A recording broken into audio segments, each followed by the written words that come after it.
Coming up on this episode, I have compiled my top 20 best IKEA hacks just for you. I'm leaving in all of the shopping just so you can kind of experience my process, but this is a compilation style video. So sit back, relax, or maybe even craft right along with me, but let's get started.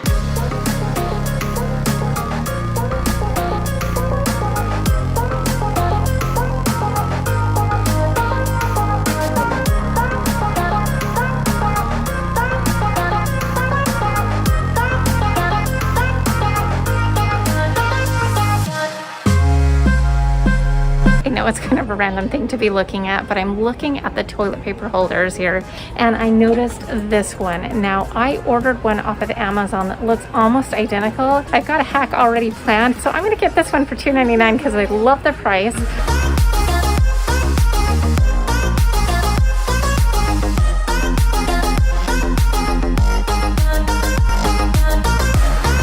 I'm definitely gonna do something with this little set of baskets. Super cute.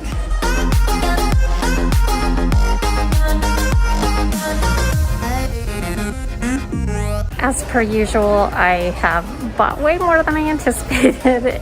They just have such good prices and I just have a lot of fun here, so I better get checking out here. All right, I feel really good about my purchases, so now it's time to get back to my studio and start hacking them. All right, so we're back from shopping and I am about to shame my Scandinavian heritage by slaughtering these IKEA names, but we're gonna start out with this fun little find. I actually decided to go hit up the as-is clearance section on my way out the door, but I found this little jewel and it's called the Skogsta stool, and it was already assembled and ready to go, and it looked like it was in pretty good shape. And what I've got planned is I already had this piece. It's going to be perfect to go along the edge of our stool seat, and we are just going to attach that to the edge using some E6000 and some hot glue just for that instant stick, and it's going to kind of dress that up a lot. Now when I start, I don't actually glue it down at the beginning of the banding, and that is because I want some flexibility when I get to the end to match it up in the most even possible manner. I want to try to get the spacing of those faux nail heads as even as possible, and to do this at the end I use a box cutter blade and some scissors to kind of match it up, and it turned out pretty good, I think.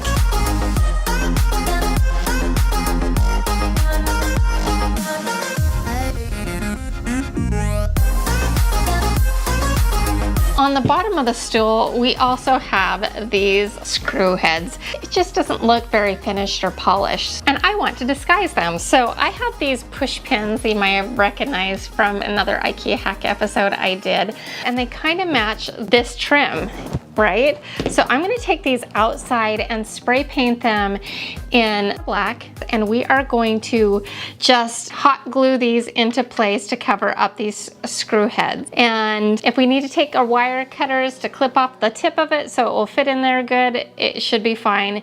It doesn't need to be structural, it's totally decorative.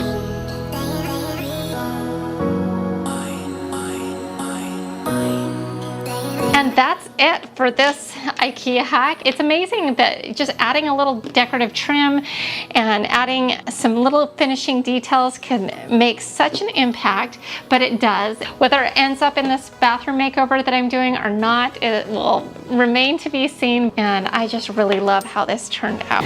Stick around just a little bit longer and I will show you all of these bathroom IKEA hacks in the made-over bathroom. It's one of my favorite room makeovers I've ever done, so just stick with me a few minutes longer.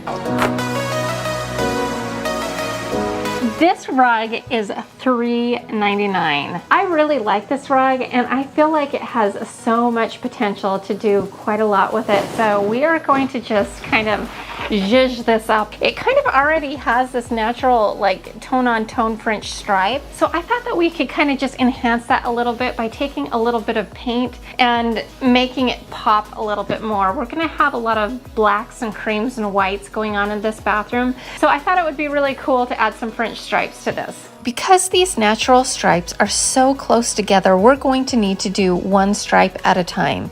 And I do this by taking some painter's tape and taping on either side of the raised area, pressing it down to the fabric, and we're going to simply just take some black chalk paint, and feel free to use whatever color of chalk paint matches your decor, and paint the stripe, allowing it to fully dry.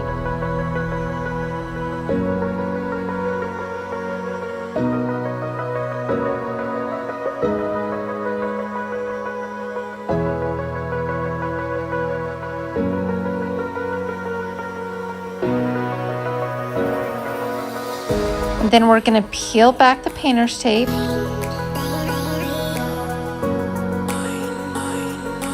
And then we will just repeat the process and tape off the other stripe just exactly as we did before, just on the other side, following that natural stripe.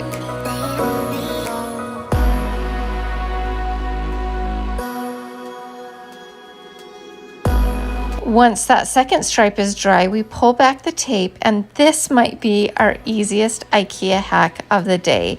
I absolutely love how our $4 rug turned out. It looks way more high-end than that. Now you could repeat this process on the other side in a different color or leave it natural, but either way, this rug is completely reversible. So what do you think of this hack? Is it something you would try? So for my next IKEA hack, and I forgot the name of these, so no, I don't have to slaughter it, but I got these little soap dispensers. They were 99 cents a piece. It's a little boring, to be honest with you. All we're gonna do is just give it a little facelift by spraying it in a matte black. This will be perfect because I've got a lot of matte black features going into this bathroom makeover. I did about 3 coats of matte black spray paint, and after they dry, we bring them inside and remove the tape. I decided not to paint anything that would be inside the container because I didn't want to contaminate the soap and the lotion, and I just didn't know how the paint would react. I thought it was fine like this.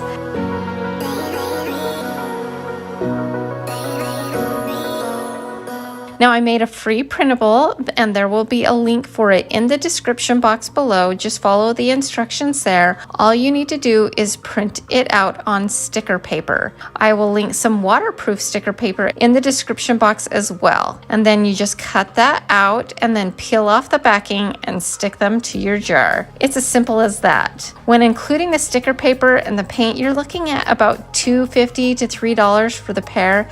And I think it looks so cute and will be such a nice touch on my brand new vanity that I will be installing in my bathroom. Such a simple hack, but it makes all the difference. What do you think?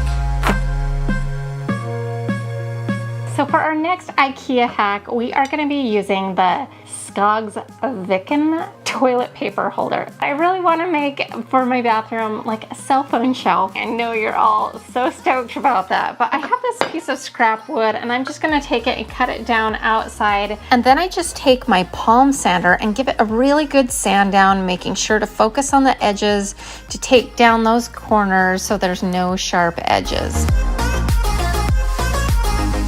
Then I take it inside and coat the entire thing with an antiquing wax.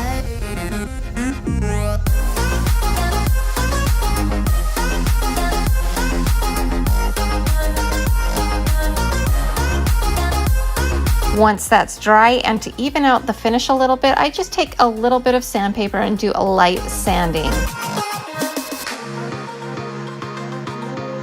I got these brackets from HomeDepot.com. I just ordered them online and had them shipped to my local store for free.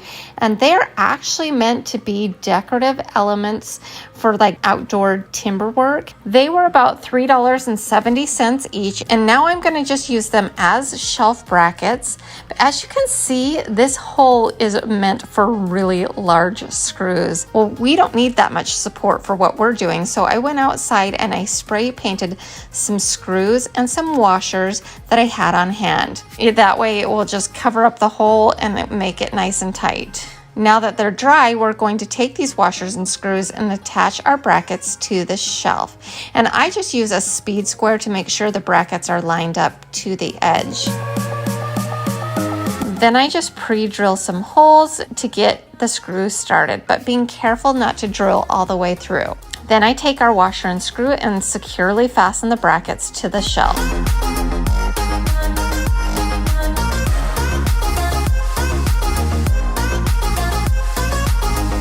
Now it's time to attach our IKEA toilet paper holder, and I put a roll of toilet paper on it just so I could kind of see how it was spaced and how it would work out. Now I just eyeballed this. I really didn't measure, but I looked at where it was and made sure it looked appropriate. And then when I was happy, I marked where my screws needed to go and pre-drilled those holes as well.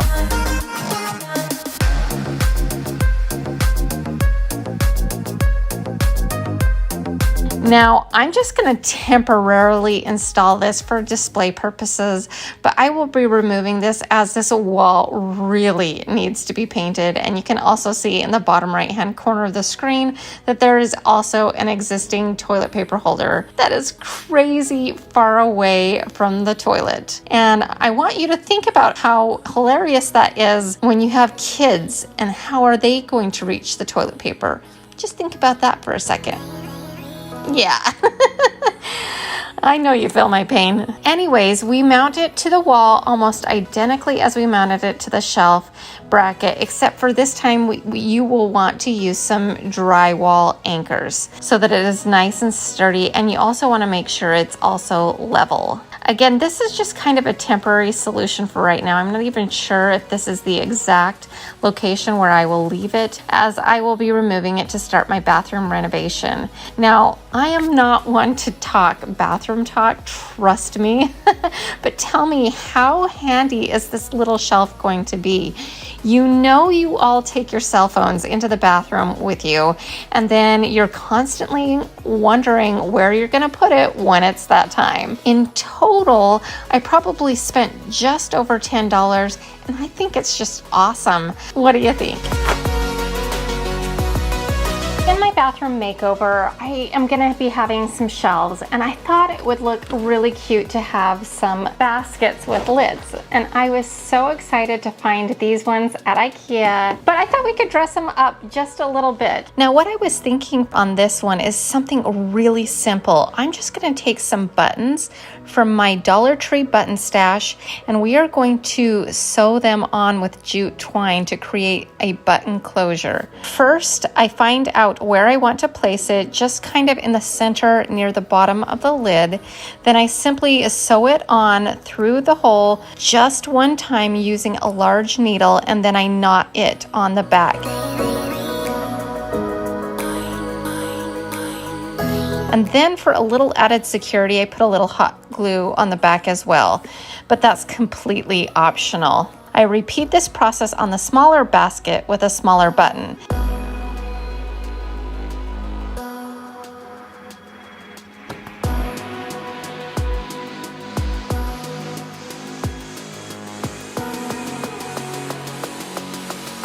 Then I decide I want to loosely attach it on the back by just doing a simple knot through the lid and the top of the basket so you can open it easily. Now this is optional, but it does add a little extra security.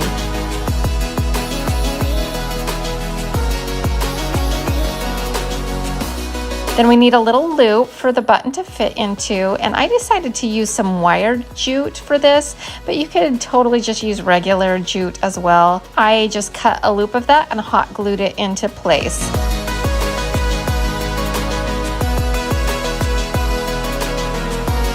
Then I repeated this all on the smaller one as well.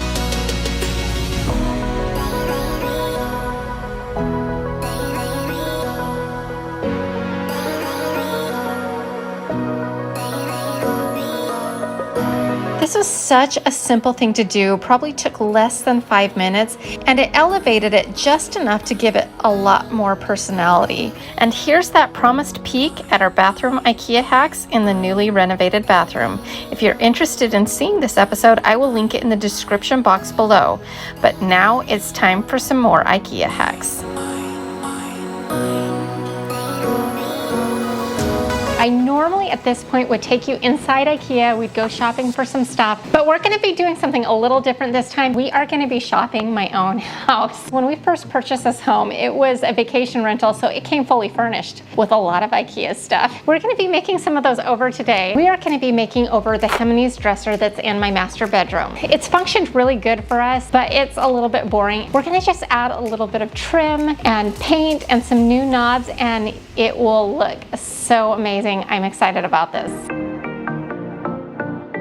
So we're gonna renovate this in place in my bedroom. And I know that that seems crazy, but I like to live life on the edge. I don't really wanna haul it all the way downstairs to haul it all the way back up. So I've got a couple of hacks of how we're gonna keep this as neat and clean as possible, because I don't wanna make a mess of my bedroom. So we're gonna keep this as tidy as possible. It's gonna be fun. So the first thing we're gonna do is we are gonna get the dimensions of all of our drawers. This is 8 inches tall, and it's 13 1/4 wide, and then the bottom ones are 27 3/8 and 8 inches tall. And the very bottom drawers are a little bit taller than the middle ones at 10 3/4 inches. Those are the dimensions of the drawers, and we need that because we're going to be adding trim, and that's really what's going to dress up this piece. We're going to be using primarily 2 trims, and the first is this just kind of, I think it's a 1/2 inch by 3/4 inch flat piece of molding. I picked this up at Home Depot, and then I've got this kind of molding, and we are going to layer that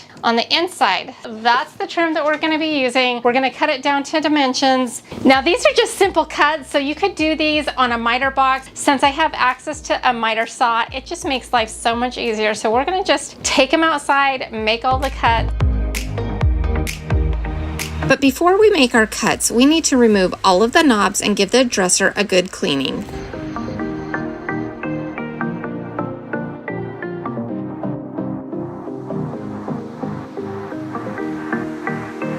So we can avoid a bazillion trips up and down the stairs. We are gonna make a lot of cuts and take it all up with us. You could miter this if you wanted to. Just for ease and simplicity, we are gonna just do butt joints. I think once we putty everything, it will look great. And we're gonna do the width first, and then we'll do the height.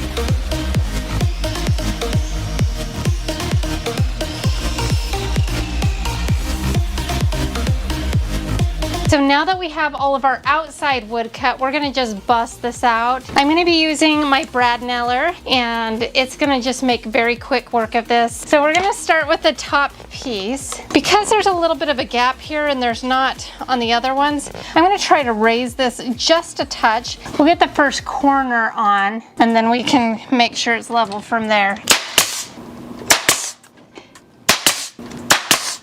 We'll only have to do this on the top row because we can line it up with the drawers beyond that. So we are going to just place the trim on the top of all of the drawers first. This is going to make sure that we have a good starting point to get nice tight joints. You're going to want to make sure your pieces are level and all even with one another.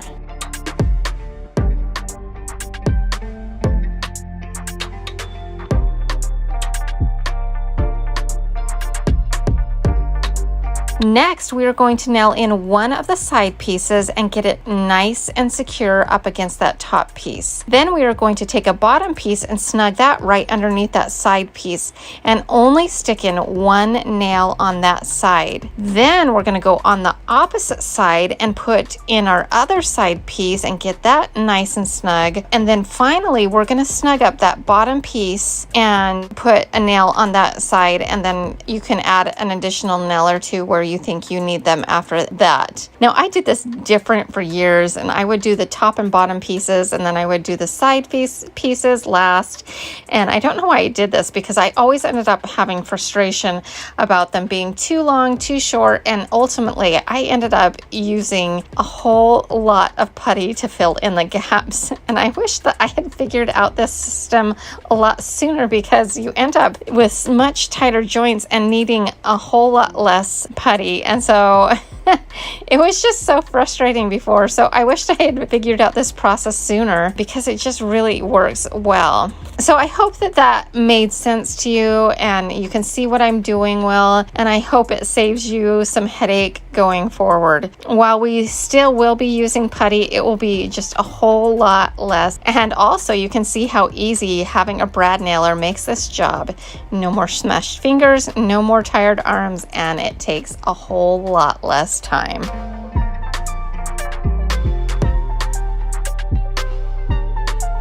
This next part's going to be pretty cool because we're going to be using miter shears, so we don't even need to use a saw. This stuff is thin enough. It still has some decorative edges to it, and I will just show you how we're going to do this. So we're going to set it in here like so and cut it on a 45-degree angle. See how easy that cuts through it, like butter. We can just kind of hold it up to here. You can use a measuring tape if you want to. Okay, let's see if we did a good job. Nice, and then that will just add a little extra decorative edge, and we'll just put that all the way around. Actually, we can use this as a template, and we'll just kind of assembly line it like we've been doing.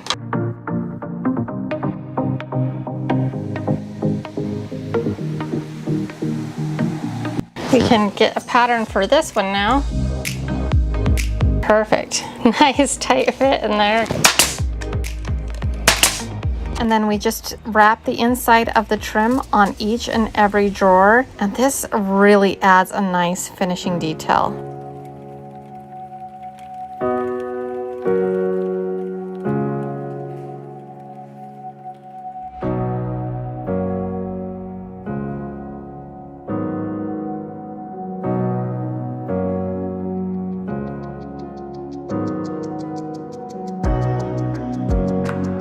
Here's another close-up of me doing the inside of the drawer.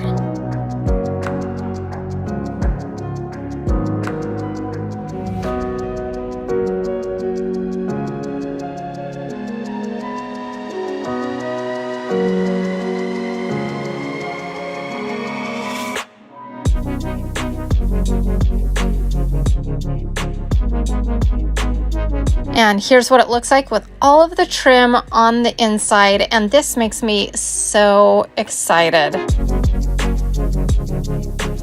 Now I didn't want to leave the sides unfinished, so I add a piece of trim to both the top and the bottom on both sides of the dresser. Can you believe these are just large paint sticks that I cut down to fit? Isn't that fun? And then we trim it out like we did on the inside of our drawers with the same decorative trim.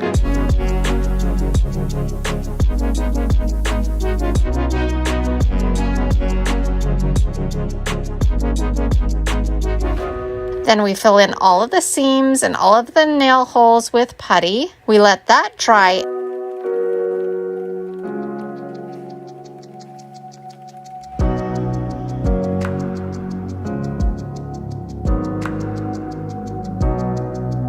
And then we come back in and sand everything down with a sanding sponge, making sure to also get the dark IKEA finish scuffed up a bit as well.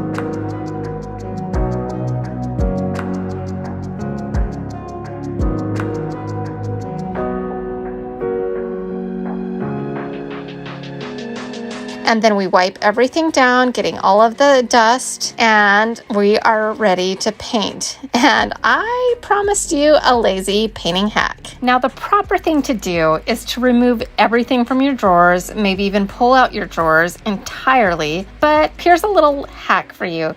Take some Glad press and seal wrap and wrap it around your drawers and press it down really good into place. I was still able to open and close my drawers as I needed, and my clothes were protected, and my husband's clothes were protected, and we didn't get anything on them, I promise. I did this to all of my drawers, and then since I am painting on carpet, I wanted to lift up the legs a bit, so that I took a couple of squares of wood and put them underneath the legs to prevent it from sinking down into the carpet and potentially ruining the paint job on the legs. Then I just took some painter's paper and painter's tape and taped everything off. And that, my friends, is how you paint a dresser the absolutely laziest way possible. And then once we had everything prepped, we just primed everything and let it dry.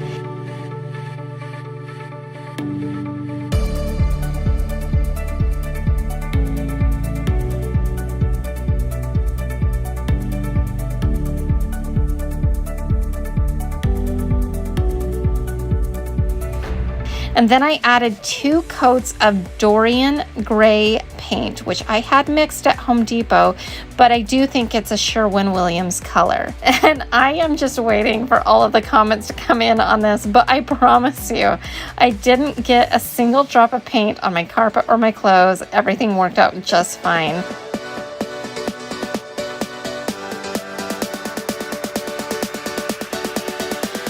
After all of the paint coats dried, all I did was add some Badgley Mishka crystal knobs that I ordered off of Amazon, and I will provide a link for. They are so gorgeous and sound super expensive, but I promise they were only $2 a knob, and that's it. I love how this turned out. Every time I look at it, I smile. I cannot believe that it is an IKEA piece. Now, Pottery Barn has a dresser that's very similar. I believe it's around $1,500, and it doesn't have the pretty crystal knobs. So I kind of prefer our version. I am just so happy and proud of how this turned out. And the fun thing is you can pick out any color and have it match your decor perfectly. This dresser has me so excited to do another bedroom makeover and kind of finally finish off this room to how I want it to be. It turned out so good. It's really lit a fire under me.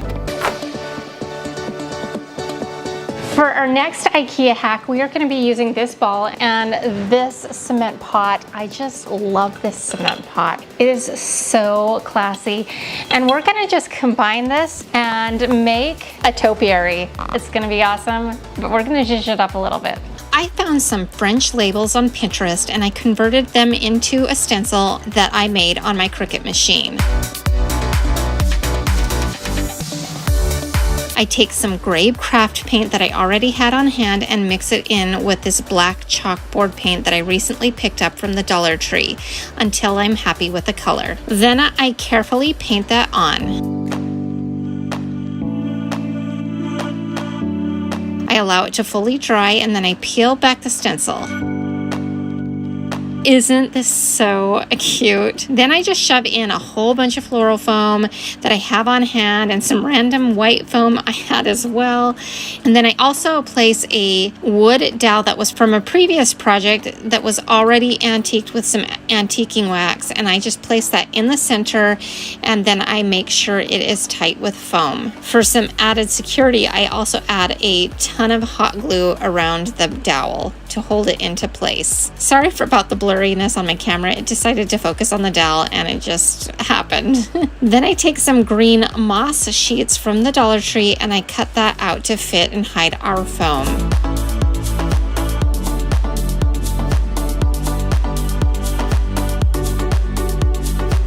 Now to get the balls to slide down our dowel, we need to cut holes through them, which I do with a various array of cutting devices. I couldn't decide which one to use. Just find anything that worked. And I just pushed my first one down to a few inches above the pot line, and then I repeated the process on our last decorative ball, but this time I only cut one opening because we want the top part of that ball to sit on the top part of the dowel, if that makes sense. Then we just slide that on. Now with them in place, I take a drill and drill a little hole near the bottom of each ball to thread some wire through to kind of wire them into place. And then for some added security, you can always add some hot glue as well. That Gorilla hot glue is really strong. This was honestly really easy to put together and it's so cute. I love the colors. I love the overall classy high-end feel that it has. But what do you think?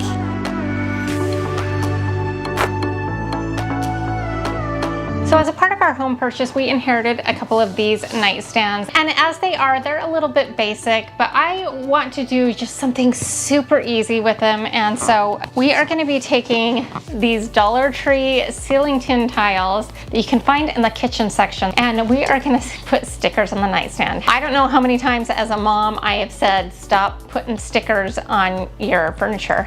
And we're gonna go ahead and break that rule right now. And we are gonna literally just line these up on the edge, and they actually fit freakishly perfect. And boom. So you're going to need 4 stickers to stick on the fronts of the drawers.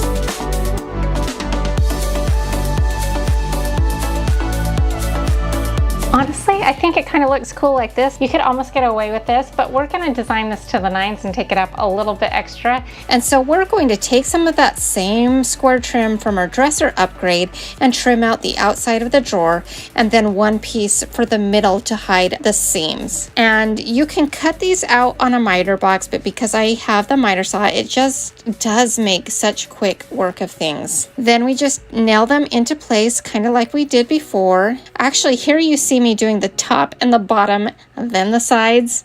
I actually did this one before the dresser, and this was the impetus for my new way of doing things. So do it the way I taught you just a little bit ago, and not this way. It will save yourself a headache.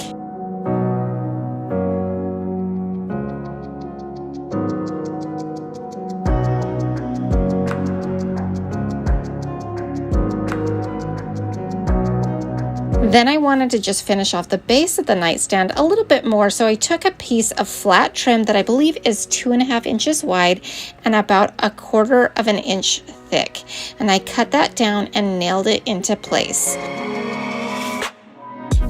We puttied like we did before on the dresser and let that dry.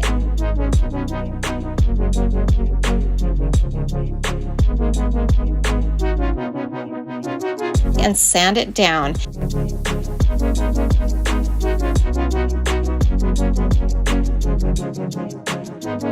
And I figured since everything was already dusty, I would just go ahead and pre-drill the holes for the knobs. Then of course we're going to want to make sure everything is nice and clean. Then we are going to just prime the trim and the fronts of the nightstand. And that's the only area we are going to paint, because I ended up color matching the original IKEA color in a sample paint size.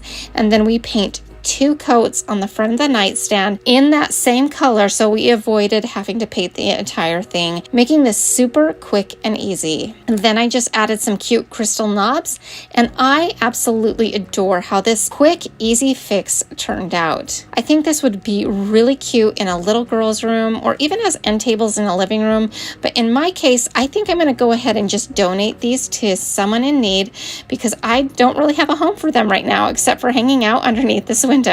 But I really do love how these turned out, and it was such an easy process. We are on our way to the Tampa IKEA because I had some other errands and other things I needed to pick up in the area, so it was actually more time efficient, and I just thought it would be fun to shop a different IKEA store. I'm really excited. I am going with a pre-planned list of IKEA hacks, so I know what I'm shopping for. So let's hit the road, and I'll meet you at IKEA in Tampa.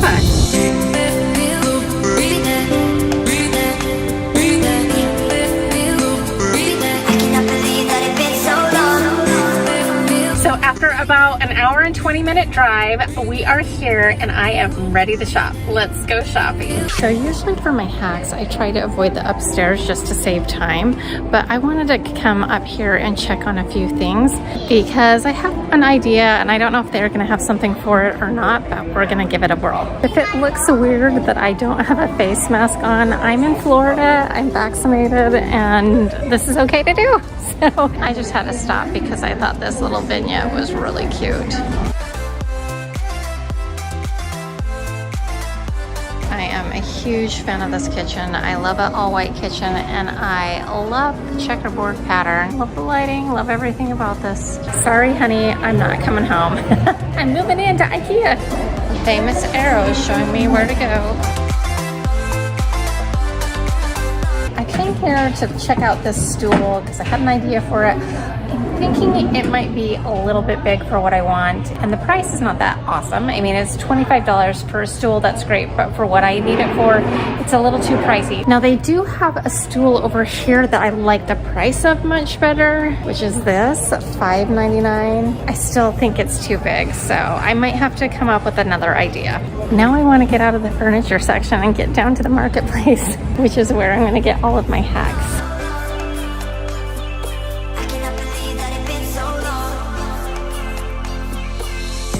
It seems like I can't make an IKEA trip without stopping in the pillows. So I'm gonna check this out.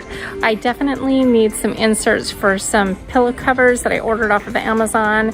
The prices here are fantastic, so I'm gonna grab a few of those, and maybe, just maybe, I've got my eye on a pillow over there for a DIY. So the Orlando floral department section is way better than Tampa. So if you're looking for florals, go to Orlando.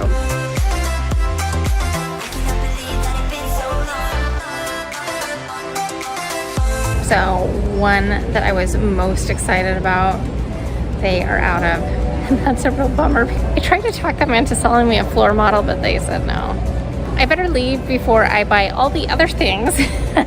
Overall, we did good on our shopping trip. We did miss out on one of the items I was really hoping to get. It said that there were 3 in stock, but their stock was incorrect. Heading home is an hour and 40 minutes. It's high traffic time, but I had a good time.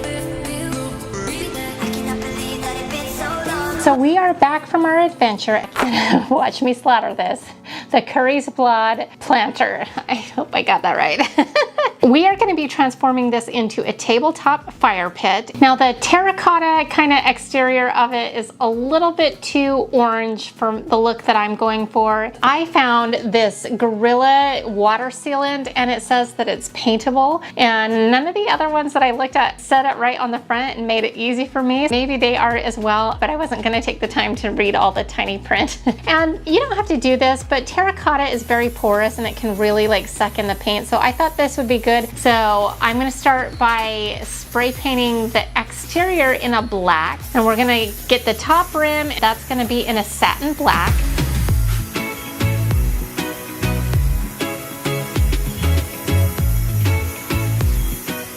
And then once that's dry, we're gonna very carefully tape it off and cover it up and paint the inside. 18 karat gold spray paint. It's my favorite gold spray paint color. I just think it's a really pretty and true color. It doesn't look brass, it doesn't look bronzy, but like a nice true gold color. Now, painting something that I'm gonna turn into a tabletop fire pit, I don't know if that's a good idea or not. I think it will be okay though, honestly, because the flame is gonna be in the center. Now, once it's all painted, then we need to kind of assemble our fire pit. We're gonna just take whatever we can find. I just ended up using a scrap piece of 1x4, and then I stacked on top of it a wood round that I had in my stash that seemed to be a great size for this bowl, and that provided a nice stable base. And then now it's time for our fuel. Now you can get this one here at the Dollar Tree for $1, or you can get this one off of Amazon for $2. And the biggest difference is this one burns for 2 hours, this burns for 6. So for convenience factors and not having to switch them out all the time, this one's awesome. If you calculate it out that way, you get more burn time for the money with the one from Amazon. So I'll link that in the description box below. We're gonna place 3 of those in the center. To hide the mechanics of our fire bowl, I bought a whole bunch of black stones that they sell at the Dollar Tree, and these are gonna work perfect. I even take the bags that they were kind of held in and kind of shove those in around the base so that we aren't using more rocks than we need. I ended up using like 8 bags, I think, and I just fill in the bowl, and I want to leave some of the gold showing, so I make sure to leave a couple of inches of rim of that. I make sure to remove the lids and cover up as much of the fuel can as possible, so really all that is showing are the wicks. And that's it for this super easy IKEA hack. And you can see how you could get a similar look using supplies that you have near you if you don't have an IKEA close by. Just a little bit of paint and some fuel cans and some Dollar Tree stones, and you have an elegant piece for ambiance at night or to roast some marshmallows while visiting with friends. This hack is so much fun. I just love it. But what do you think? For our next IKEA hack, we are going to be hacking the citrus Creta pot, if I said that right. I had in mind that I was going to do this DIY, and I really thought it would be fun to do with an IKEA piece. Now I wanted something black, so I'm gonna be altering this pot. It's a dark charcoal gray, but for where I'm putting it on my front porch, which we recently made over, and if you haven't seen that episode, you're gonna wanna definitely check that out, and I'll link it in the description box below. All of my stuff for that was black, and so I really wanted to kind of keep that black theme, so we are going to be changing the exterior of this pot, but I wanted to add a cool texture. So the first thing we're gonna do is we're gonna take it outside and spray this really cool stone spray paint on it to kind of just add a little bit more texture. And that actually takes a little bit of time to dry.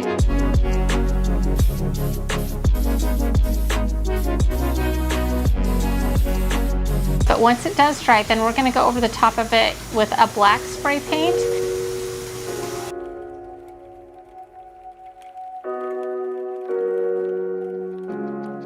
And then once that's dry, we're gonna go over the top of that with a water sealant, since it's gonna be around a lot of water and exposed to the elements. I just thought that that might be a good way to finish it off. With everything dry, we take 3 bags of these decorative rocks that I picked up at the Dollar Tree and put them in the bottom of the pot, just for some visual interest. And then I fill up our pot with water. Do you see what we are making here?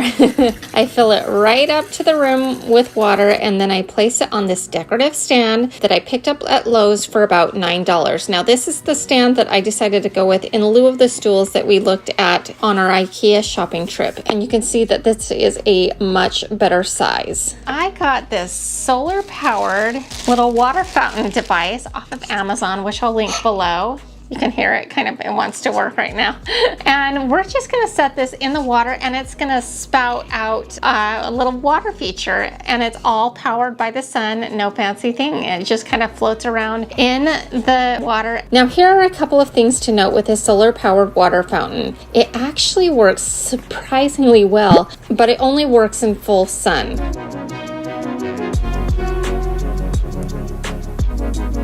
As you can see, it's spraying really high and doing such a good job that it is spraying a lot of the water outside of the pot. Our pot was about 14.5 inches wide at the top, so I would recommend considering getting something a little bit wider than that so that it can kind of catch some of that water back inside the pot and not spray it all on the sidewalk. I also decided to give it a little try in our swimming pool, and that was really fun as well. So the condensed version is a large pot with some rocks in the bottom, water, and a solar powered water pump, and boom, you have the easiest water feature ever.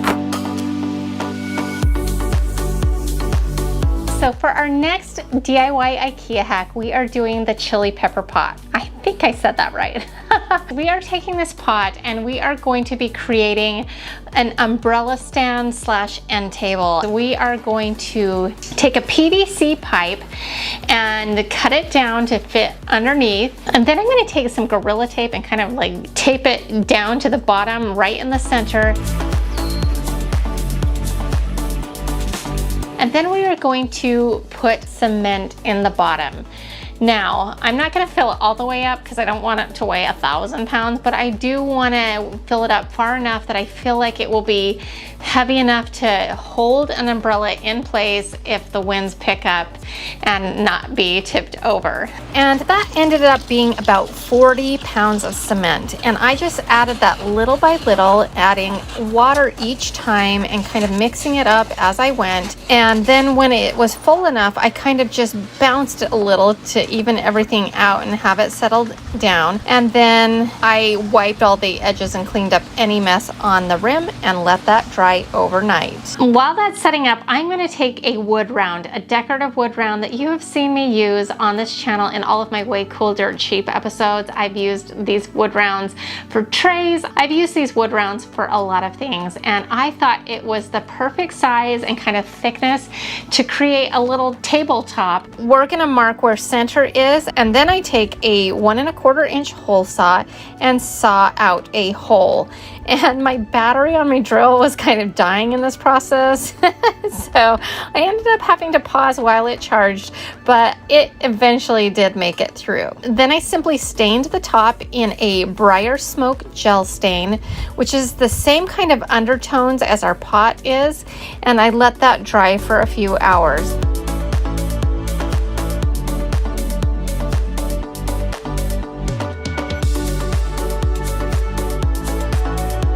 Then I took some wipe-on poly and polyurethaned the entire thing.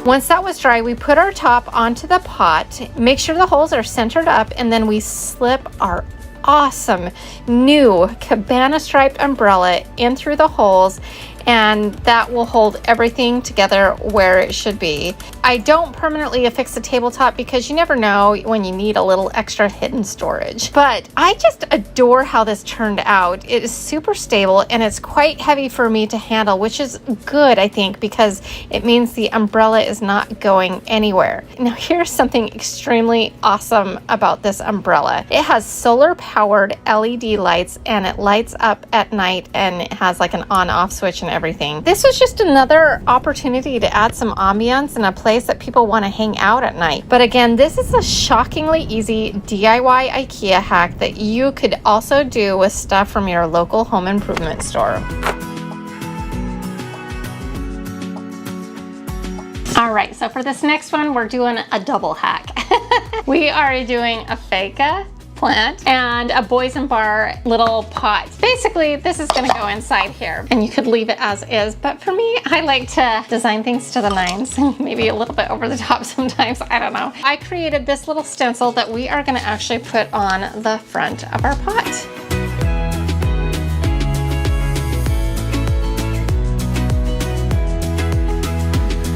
And then we're gonna just take some black chalk paint and just chalk paint this on.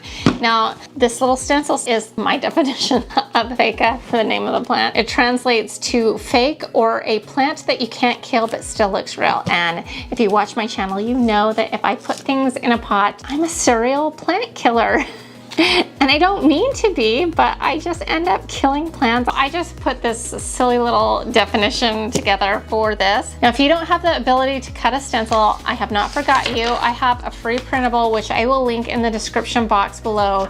You can size this to whatever you want. Just take some graphite paper and transfer it onto your pot, and then take like a paint pen or paint with a little brush.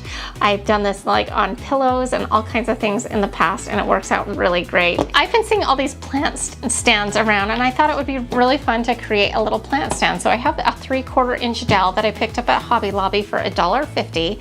I think we can get the job done with this one 36-inch dowel. Now, I've seen these made several different ways online. I've seen them made with just glue, which doesn't seem very sturdy. And then I've also seen it done probably the proper way, where they kind of cut out and then chisel out and do a little crisscross pattern and kind of like smash them together. That's probably the correct way to do it. But I wanted to offer an option that was a little bit more sturdy than glue, but maybe a little bit easier than the crisscross chisel option. And here's what I came up with. We are going to take our dowel and make these cuts, either on a miter box or on a miter saw like you see me doing here. The cuts are 4 at 6 inches, 1 at 4 1/4 inch, and 2 at 1 5/8 inch, which you should be able to get out of one dowel. And once we have those cuts, we are going to pre-drill a hole exactly in the center of the 4 1/4 inch piece. Then we are going to take what is called a screw dowel, and you've seen me use these on my channel before, and we will place that in a drill and tighten it up as if it were like a regular drill bit, and we are going to simply drill that through that hole. And you want a little bit of screw dowel on either side of your wood dowel. How many times can we say dowel? Then we're going to pre-drill some holes in the centers of the 2 1 5/8 inch pieces and add a little wood glue to those, and then simply twist those onto either side of that screw dowel until they are nice and tight.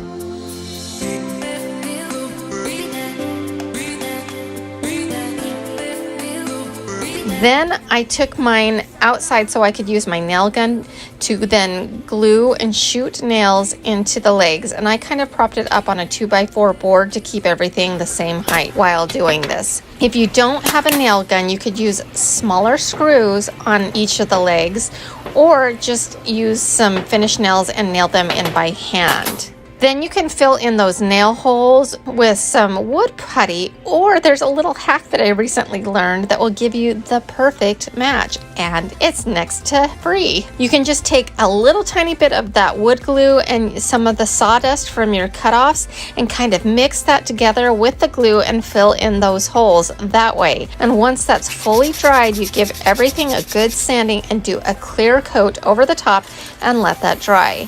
Now, if I were to do this again, I'd probably make the stand prior to doing our stencil, because as you can see here, a little bit of our definition gets cut off by it. So I probably would have made this stencil a little bit smaller if I was planning on putting it on a stand, but it's okay. Together or separate, I absolutely love this double IKEA hack. The cement pot is a very easy IKEA hack, and the plant stand is probably a little bit harder, but much easier than the chiseled method. But I just think this is so super cute. So this next IKEA hack is in lieu of the one that I had originally planned, because they were out of stock. When they come back in stock, I might try to find a way to sneak this IKEA hack in, because I was so excited about it. I always love the IKEA pillow section, and I just picked up a really inexpensive girly pillow cover, and we are gonna just simply cut some vinyl that says relax and stay a while, and we're gonna just heat press that right onto my pillow. Just press it at 340 degrees for 30 seconds on the front and 15 seconds on the back. Let it cool and peel back the clear film. That's it. Now, if you don't have a vinyl cutting machine, I've also created another printable that you could use to trace it onto your pillow cover, then fill it in with a paint pen. I've done this in the past and it's worked out great. And for around $8, we have a super stylish pillow for my new outdoor sofa. I love this pillow and it's gonna look adorable with all of my other ones. So what IKEA item would you like to see me hack next? Leave it in the comment section below. I'm on my way to IKEA to do a little shopping for my living room makeover that's coming up, but I decided to turn it into a little day date with my husband. So say hi, honey. Hi, friends. And so we're gonna go find some things to make over for my living room. So let's go shopping. Some of the things that I'm looking for today are drapes, possibly pillows, and so we're just gonna look around and see what we can find.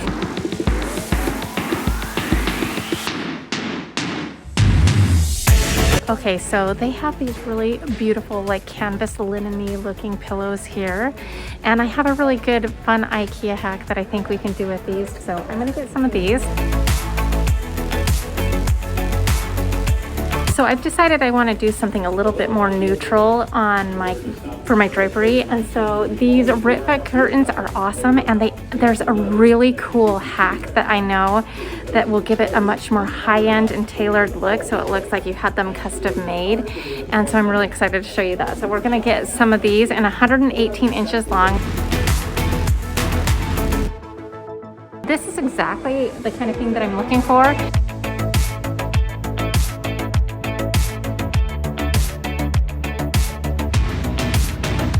I better get out of here before I buy the whole store.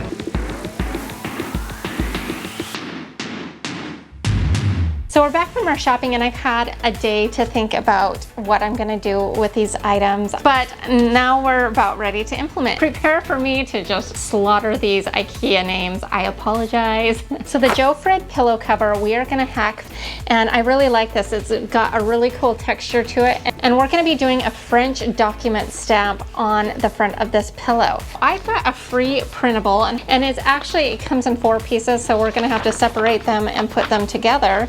But it's a document stamp, and I think it's gonna look really, really cool. All we're gonna do is print out the printable and then tape it all together like so. Now, my original plan was to use this printable as a template and use graphite paper to transfer the image onto this pillow cover, which is the same technique that I used for my boho name bag that I made at Christmas time, and it worked out great. Unfortunately, this did not work out this time on this pillow cover, and I believe it's because the fabric has a lot more texture to it, and so the graphite paper was just simply not transferring the image no matter what I did. I even tried rubbing the back with pencil lead and seeing if that would work. It didn't work either. So I'm going to still provide you the printable in case you are going to try and recreate this look by using canvas drop cloth, because I do believe that that will work out just fine based off of my past experience. But if you're still going to use the IKEA pillow cover, what I ended up doing is creating a stencil using permanent vinyl and placing that onto the canvas. Now this is not heat transfer vinyl because I don't want it to be permanent.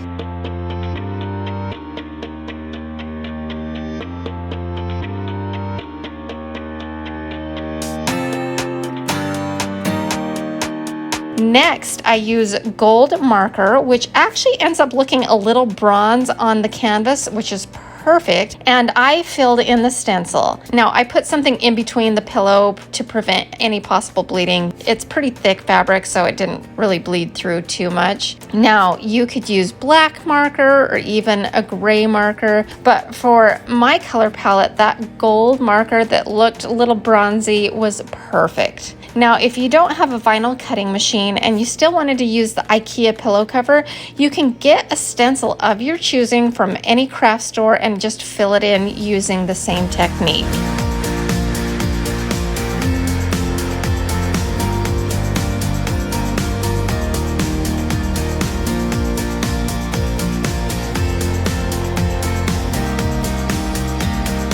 Once I was done filling it in, I peeled it back and put in a pillow, and it looks amazing. I am really happy with how it turned out.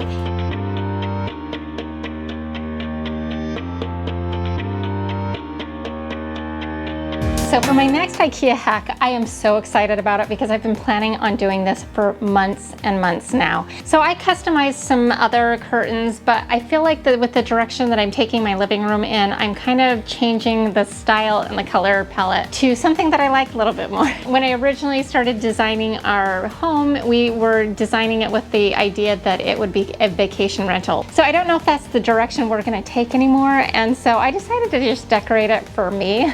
So we are going to be hacking these Ritva curtains, and we are going to be doing a pinch pleat drape on them.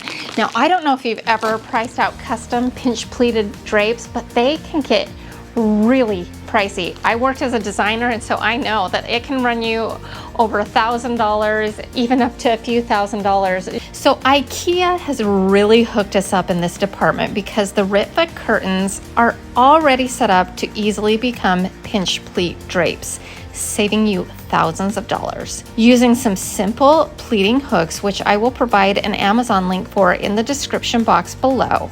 Now, I've seen some tutorials where they don't do the edge hooks, but I like my curtain to lay flat, so we're going to put some hooks on the edges without pleating them, which is a little tricky to wiggle in on the edge, but I just use some toothpicks to kind of lift them open, and that makes it a little easier, and then you just slide them into all 4 slots as you see me doing here.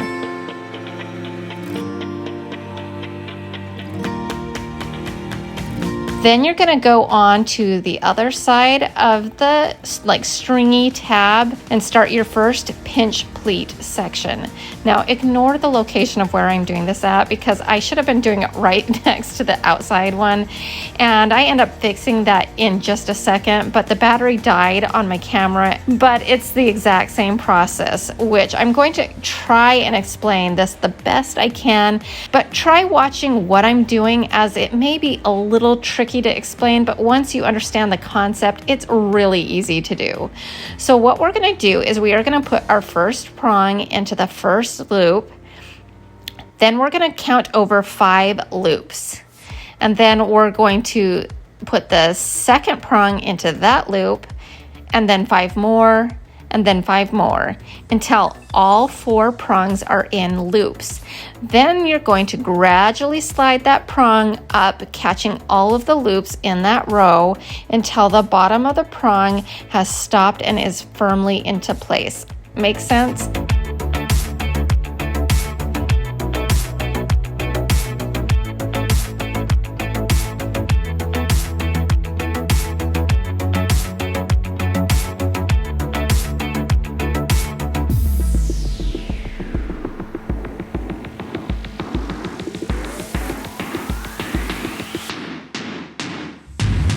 Then you're going to keep repeating this process all the way down the panel, and you can see the awesome, beautiful pinch pleating.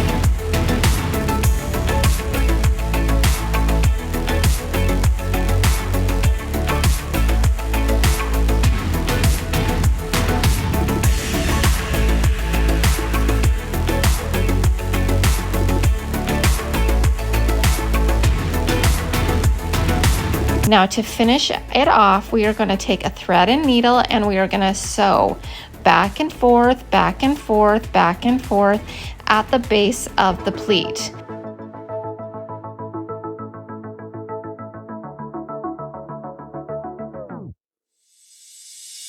Now you could just leave it like this and be finished, but I wanted to take it up a notch further, and I'm going to be using some pearl and rhinestone buttons, and I'm going to stitch those into place while we're at it.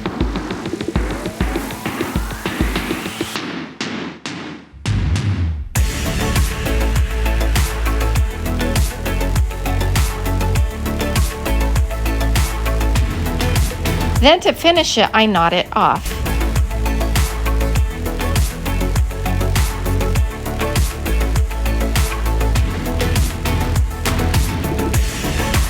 Now, if this is a little too fancy for your own personal decor, I thought it would also look great to go with fabric covered buttons that you make from an additional panel, or maybe even from cutting off the hemline when you hem the curtains. Or you could do any kind of button that's a little bit more suited to your decor.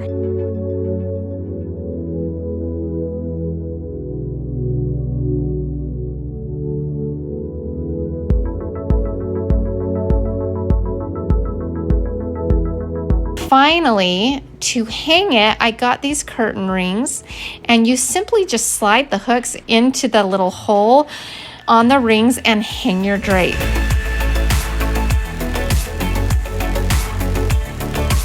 It's amazing how these drapes really brighten up my room, and I love the little sparkly embellishments at the base of our pinch pleats. And the best part of it all is the money we saved making these custom looking drapes using IKEA curtains. I love how these turned out, but I'm just wondering how you would embellish yours. If you're enjoying this content so far and you haven't done so already, consider hitting that subscribe button below and turning the notifications on. I'd love for you to stick around a while.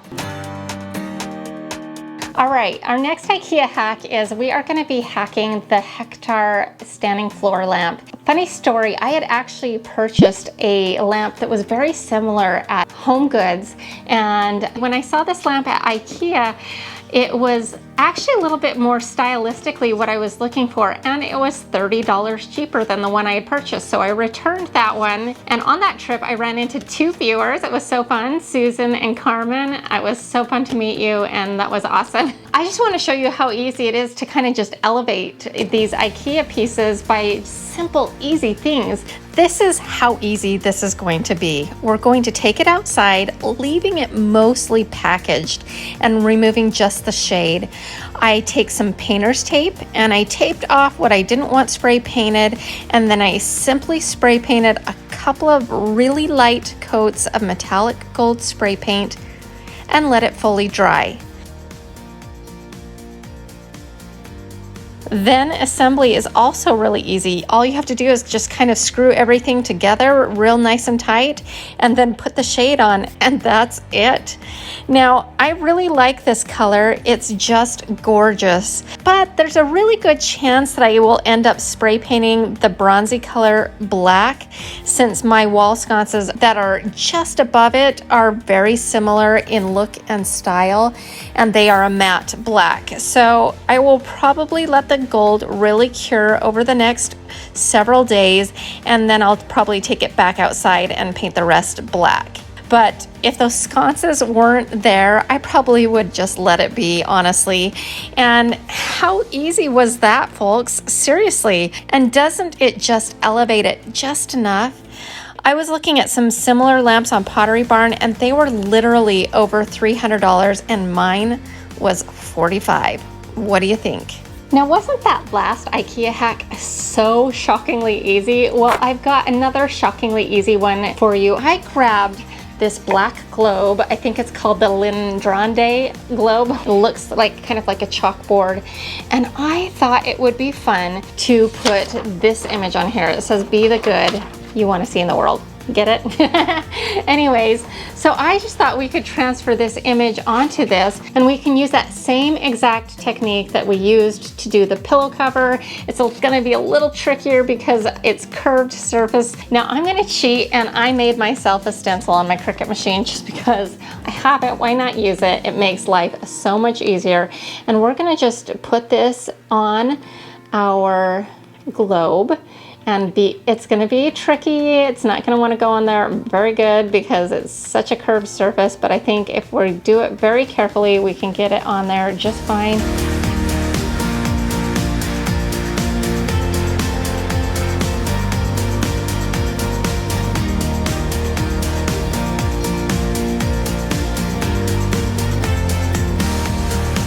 And then once we have it on there, I want to prevent bleeding. So I'm gonna use some black chalk paint that I think is pretty close to this finish. And we are gonna just go over our stencil in the black chalk paint, let it dry.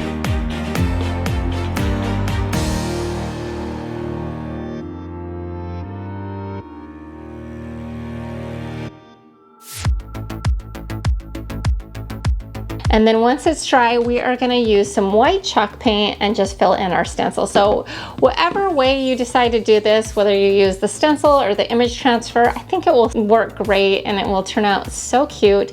Now, if you don't have an IKEA, I saw globes like this one at Ross recently, and I think it was $12.99, about the same size. You could spray it with some chalkboard paint and do the whole thing black and then still get an almost identical look. You can maybe even find one at a thrift store, I don't know. But I just love how this turned out. It's so cute. It's gonna look really cute on my shelves, but I think this is so easy, so cute. I love this, but what do you think? Our next IKEA hack is, and this is gonna be definitely the easiest hack of them all, but I saw this vase and I just loved it. It actually looks really similar to things that I've seen at Pottery Barn, and it's got a really cool texture, but it had this blue rim. Well, if you don't have blue decor, and in my case, I'm trying to get away from blue decor, then you might pass this by, but I'm telling you, you shouldn't, because we're gonna hack this and make it perfect for any decor. Now, I'm gonna be using this mineral chalk paint, and it's kind of like a taupey color, and it's really gonna neutralize this kind of bold blue. We're gonna just literally paint around the edge of this rim and change the color of it. And it's that easy. Literally just changing this color of this rim is gonna change the whole look and make it work for any decor. Now you could paint it green, you could paint it gray, you could paint it black, you could paint whatever color you want, but I really liked the idea of using this kind of taupey color and making it super neutral. But I didn't wanna leave it there, so I went to Hobby Lobby and picked up these snowball flowers. They are really similar to hydrangeas, but just a little bit smaller and a little bit more delicate. And we are going to just throw some of these stems in here. So they didn't have as many snowballs as I wanted, so I also got some geraniums that looked really similar, and we're gonna kind of just mix those in so you won't even notice. But I'm not even gonna cut the stems. I'm literally gonna just bend them in case I want to use them somewhere else. And we're gonna just simply put them in this vase, and it's gonna look so cute on my shelves as well. What do you think of that hack? It's like so shockingly easy, but makes all the difference. Now, if you didn't have blue decor, you might keep walking, but with one simple change, it makes it work for any decor, and I love that. But what do you think? So my next IKEA hack is the white dresser that's already in their bedroom. You've seen these dresses all over, I'm sure, and we are gonna be giving it just a little refresh. This is gonna be a really easy makeover because we're gonna just do something to the fronts of the drawer, and that will give it a whole new look. To easily hack this IKEA dresser, I'm just using my Cricut Joy to create some stickers that say number 1, number 2, number 3. This I feel will give a vintage industrial vibe to this dresser, which is kind of what we're going for in this room. Now, this isn't a Cricut tutorial, but the Cricut Joy does not take up a lot of room and it is pretty easy to use and is perfect for this project. So we are going to apply this to our dresser front, and we're going to leave the knobs on for now just because I want to kind of see how they are in proportion. Now, you can use stickers for this. Honestly, you don't have to use a Cricut machine. I just find it a little bit easier and I can get the exact font that I want, but you can definitely go and get some stickers and do this as well. So we're just going to line this up. It doesn't matter that it's white because it's just acting as kind of like a stencil at this point. And we're just gonna rub this on. Now, this is removable vinyl, so this will act as a great stencil. Just peel this back, and we can actually reuse this, so we'll hang on to that. And perfect. So we've got it on here, and we're gonna do that to all the dressers. And we could actually just have painted this and then put the vinyl on. I didn't want my kids to mess with it, so it's gonna be a stencil.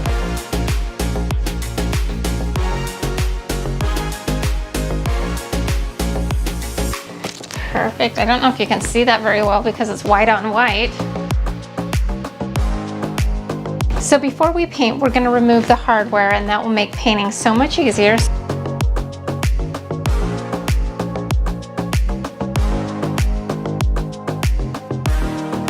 And we're gonna just take some black chalk paint. This is just Folk Art Rich Black, and paint it on the front of the dressers. Being careful. See this? We're committed now. Just do this carefully on the edge. And I kind of want to get over here by the stencil, so I'll wipe a little bit off, and then we'll just kind of do a light brushing in both directions. And brush it on.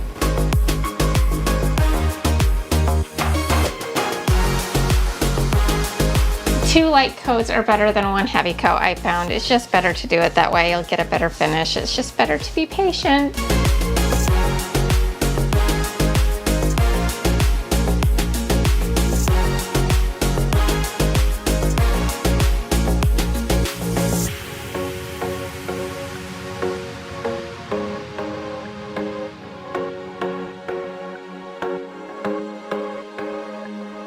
Looking good. So we'll let this dry and then we'll do a second coat.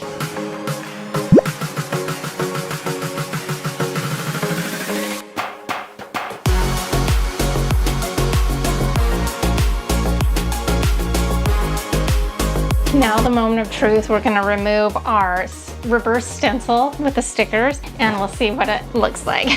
So here we go. Okay. Oh, awesome. Nice.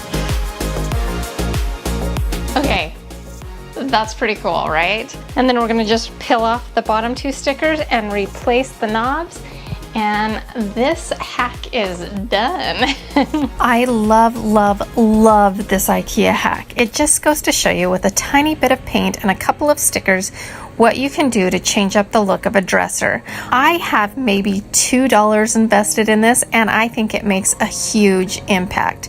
I'm especially excited to see it standing in front of the awesome accent wall I have planned for behind it.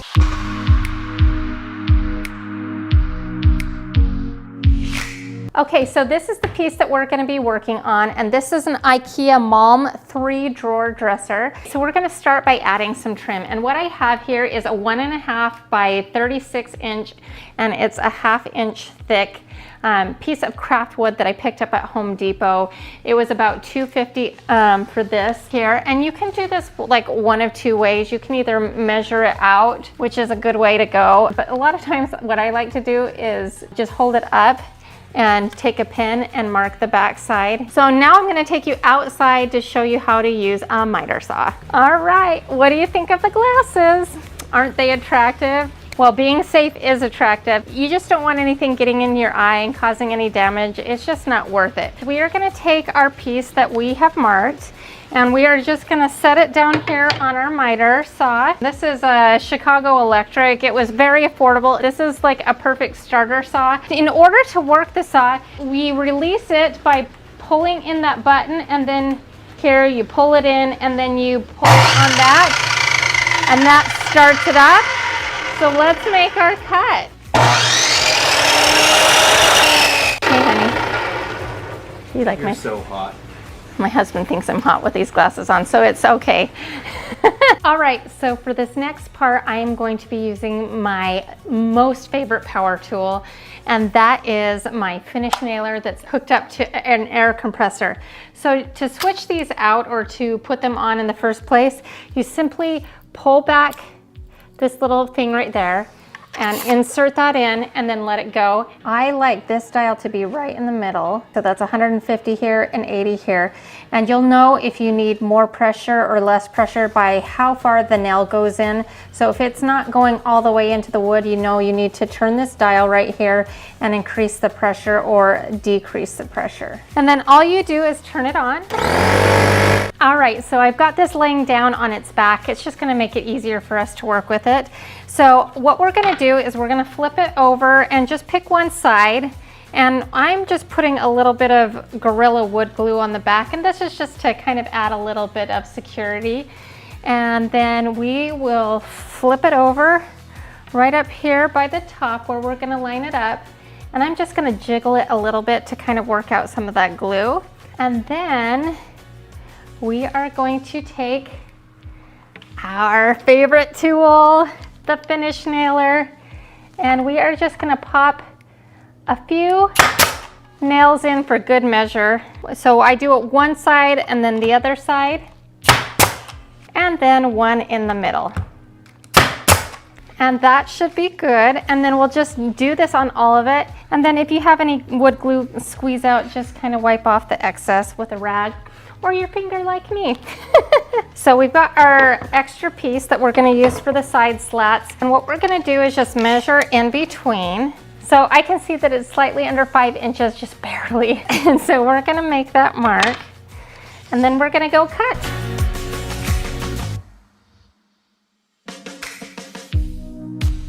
I don't want to forget the ends. They're kind of boring too. So I'm going to add the same trim, except for a little wider. This one's like a 1.5 and this is like a 2.5. So it's a little bit wider. It's the same process on the sides as on the fronts. All right, so next up, we need to fill in the nail holes, all the cracks and crevices, and get it all nice and tight. So I've just got some spackle, and we're just gonna wipe that in there, and then we'll let it dry.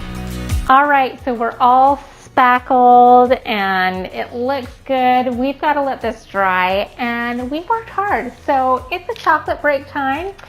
I really like York peppermint patties. What's your little reward of choice? So, chocolate break. Okay, so our spackle is dried and I am ready to sand this. Now I'm going to speed up the process with my electric sander, but I'm going to finish it out and do the final finishing touches with a sanding sponge. And the reason I'm going to use the sander is, again, to speed it up, but also to kind of hit up this surface, which is actually going to be the only part of the original piece that's really going to get paint on it. That will help the paint adhere to the piece a little bit better. So we'll just sand. All right, so I've got all of the big stuff. So now I'm just going to come in here and do a few finishing touches with my sanding sponge. But without that electric sander, this would have been a much longer process. So I highly recommend an electric sander. So 1 coat of primer and 2 coats of paint.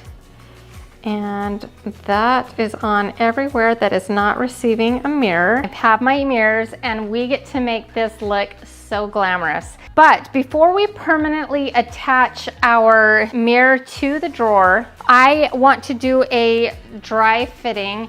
So I had the mirror store pre-drilled where the knobs would go.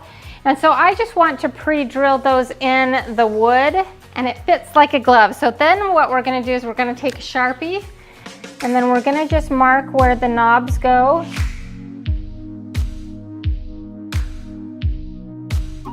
We're gonna take our drill and pre-drill those holes.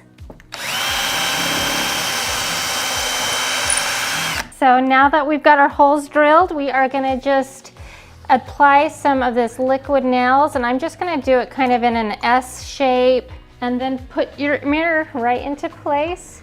It should go in without any issues. And then just jiggle it back and forth just slightly. There should be a little bit of wiggle room. And then just make sure your holes are all lined up. I decided to bring the party upstairs to the bedroom where it's actually going to be sitting. I plan on doing a full bedroom makeover over the next month or so. So stay tuned for those. So I am going to just squeeze on a whole bunch of adhesive. Woo! That got me. Statewide Glass recommended that since it's going on top, that I should do a 1/4 inch thick. I did 1/8 inch everywhere else. So that's what this is. That looks perfect. So now to hold it into place while it dries, and you should do this on all the pieces, just use blue tape because it will hold it in place without ruining the paint.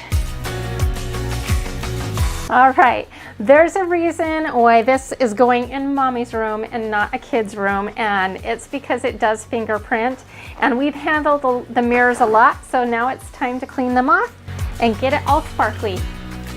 So now it's time to add a little jewelry. These crystal knobs, I actually got off of Amazon. I stopped buying knobs and hardware in the big box stores a long time ago. It is so much more affordable and cheaper to buy it off of online, whether it's eBay or Amazon. So I'll put the link to these below, but these ended up being like 83 cents a knob.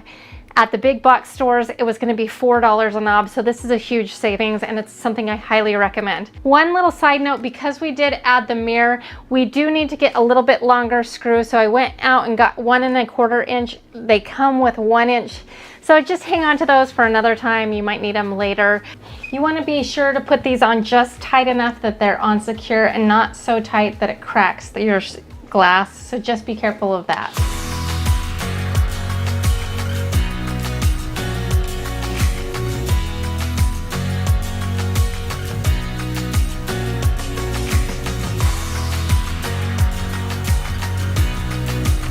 If you enjoyed this episode, here's another one that I think you'll like as well. And if you haven't done so already, consider hitting that subscribe button right there. It's super easy to do, and I'd love it if you joined the DIY Niner family. And to all of my DIY Niners, I just want to remind you that you are more powerful than you know. We'll see you next time. Bye.